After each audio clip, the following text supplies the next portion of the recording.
ऊंचावत क्या है? ऊंचावत। आकार में विशाल हमारे देश के भौतिक स्वरूप में विविधता पाई गई। विविधता मतलब क्या होता है? विविधता मतलब अलग अलग अलग अलग होता है। विविधता मतलब अलग अलग होता है। वही है कि आकार में विशाल हमारे देश, हमारा देश मतलब हमारा देश मतलब भारत देश। आकार में विशाल हमारे देश के भौतिक स्वरूप में विविधता पाई जाती है। यहाँ ऊंचावत के 3 प्रमुख रूप मिलते हैं: पहाड़, पठार और मैदान। पहाड़ भी लोग क्या कहता है, पहाड़ को ही मैदान पठार समझ लेता है। पठार को ही क्या समझ लेता है?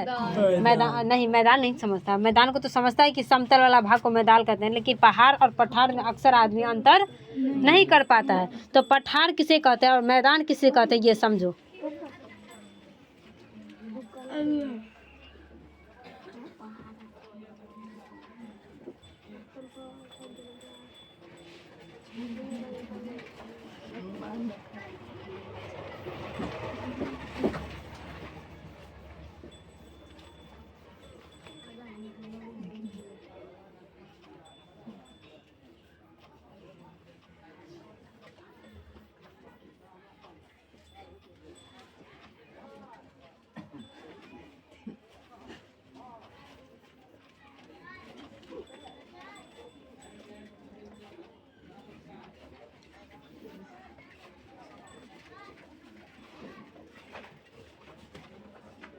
देखिए, ये ऊपरी वाला जो सतह है, ऊपर वाला सतह, ये सतह अगर समतल दिखे, ऐसे ऊंचा रहेगा, ऐसे ऊंचाई रहेगा।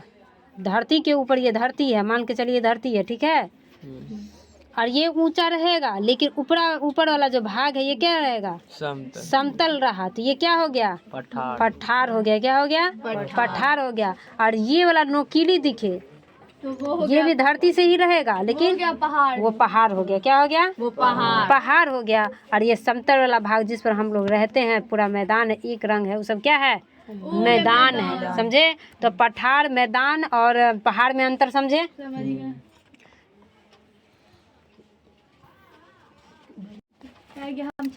तो यही है कि तीन प्रमुख रूपों में क्या होते हैं? मिल जाते हैं। 3 प्रमुख रूपों में मिल जाते हैं, जैसे कि पहला पहाड़ हुआ, पठार और मैदान होगा। इस भौतिक स्वरूपों के निर्माण में करोड़ों वर्ष लगे हैं। और ये जो 3 अथी में आकार में जो परिवर्तन हो जाता है, पठार में, मैदान में, ये सब में, पहाड़ सब में, इसको बनने में, ये निर्माण होने में कितने वर्ष लग जाते हैं? करोड़ों वर्ष लग जाते हैं। कितने वर्ष लग जाते हैं? करोड़ों वर्ष लग जाते हैं। और इसमें भूगर्भीय क्रियाकलापों के साथ साथ बाहरी शक्तियों जैसे कि अप्रदान, अपक्षय, निक्षेप का भी अहम भूमिका होती है। निक्षेप सब का भी क्या होती है? अहम भूमिका होती है। कहने का अर्थ है कि जिस प्रकार पृथ्वी पर ऊंचावत में मतलब 3 आकार में, जैसे कि पहाड़, पर्वत और मैदान में परिवर्तन होने में करोड़ों वर्ष लग जाता है, तो वो सिर्फ पृथ्वी के आंतरिक घटना के कारण ही परिवर्तन नहीं होता है।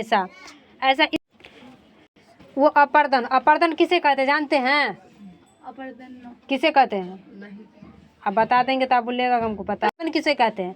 एक जगह से कट के दूसरे जगह जाके जमाव हो जाए, उसे क्या कहेंगे? अपर्दन। मतलब जैसे कि बोला जाता है मिट्टी का अपर्दन हुआ। हाँ, तो वही बोला जाता है कि यहाँ से, जैसे कि यहाँ पर पानी है या पोखरा के नदी तट धीरे धीरे करते पानी में क्या होता है? अंदर फैल जाता है। और यहाँ पर का भाग जो ऊंचा वाला रहता है, यहाँ पर पेड़ सब अगर नहीं रहे तो ये भी भाग क्या होता है? धंस कर चल जाता है। अगर पेड़ रहता है तो पेड़ के साथ मिट्टी लगा रहता है।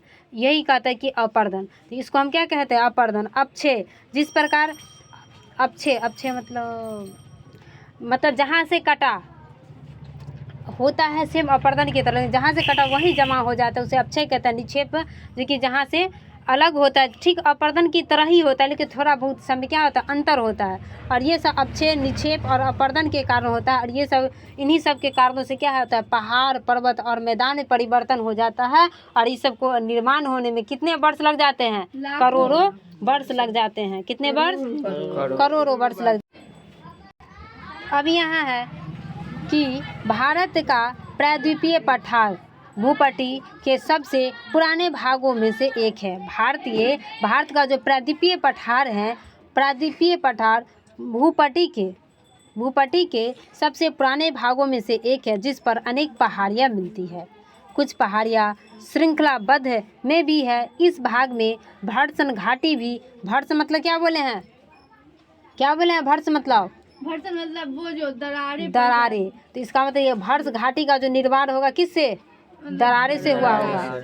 और पश्चिमी मध्य भाग में लावा प्रवाह होने के कारण कड़ी बेसाल चट्टानें पाई जाती है जो कि टूट कर काली मिट्टी का निर्माण करती है। अब जो हम लोग पढ़ते हैं कि काली मिट्टी का जो है मुख्य रूप से क्या उगाया जाता है, उसमें उसमें इसका मूंगफली की खेती और कपास की ज़्यादा होती है। तो वही यहाँ पर है कि काली मिट्टी का जो निर्माण होता है कैसे होता है, तो पश्चिमी मध्य भाग में लावा प्रवाह होने के कारण ज्वालामुखी जब निकलता है उसी टाइम लावा निकलता है और वही लावा के प्रवाह होने के कड़ी बेसाल चट्टानों पाई जाती है और उसी समय जो है वो लावा निकलने के बाद भूपट्टी पर जम जाता है और जमने के कारण चट्टान के रूप पकड़ लेता है और चट्टानों के रूप पकड़ने के कारण जब वो टूटता हुआ चट्टान तो टूटेगा ही एक न एक दिन, तो छोटा छोटा भाग में टूट जाता है। टूटते टूटते वो किस में निर्माण ले लेता है, काली मिट्टी में निर्माण ले लेता है। और इस काली मिट्टी पर हम लोग क्या क्या चीज़ उपज करते हैं, तो कपास की उपज ज़्यादा होती है,